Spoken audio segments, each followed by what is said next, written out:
अस्सलाम वालेकुम। वालेकुम सलाम।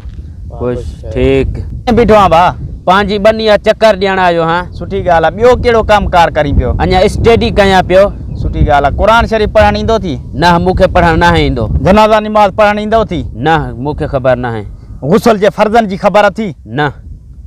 पाण खे मुसलमान थो सराए? इन में शक आहे छा? यार असां पाण खे मुसलमान त सरायूं था, पर मुसलमान सराइण जा बि के असूल हूंदा आहिनि। होॾे तुंहिंजो पीउ तो ते हज़ारनि रुपया ख़र्च करे, तुंहिंजो पीउ ख़र्चा बर्दाश्त करे प्राइवेट स्कूलनि में तोखे त पढ़ाए थो, पर यार दीन जी तालीम वठण बि ज़रूरी आहे इंसान जे लाइ। होॾे मदरसनि में फ्री तालीम आहे, पर केरु वठण जे लाइ तयारु कोन्हे। छाजे करे जो होॾे का नौकिरी न आहे मिलंदो। हेॾे स्कूलनि में माण्हू पंहिंजे ॿारनि खे पढ़ाइनि था पैसे जी लालच में, ड्यूटी जी लालच में फारिग थी करे असांजो पुटु जेको आहे नौकिरी कंदो। पर इहा सुठी ॻाल्हि आहे। मुंहिंजो इहो चवण जो मक़सदु न आहे जो तव्हां पंहिंजे ॿारनि खे स्कूलनि में न पढ़ायो, भली पढ़ायो, इहा सुठी ॻाल्हि आहे पढ़ाए, पर यार दीन जी तालीम बि मुसलमान जे लाइ ज़रूरी आहे। घटि में घटि यार गुसल जा फर्ज़न जी त ख़बर पवे इंसान खे, क़ुरान शरीफ़ त पढ़णु अचे इंसान खे, कंहिं को जनाज़ो पढ़णु त अचे।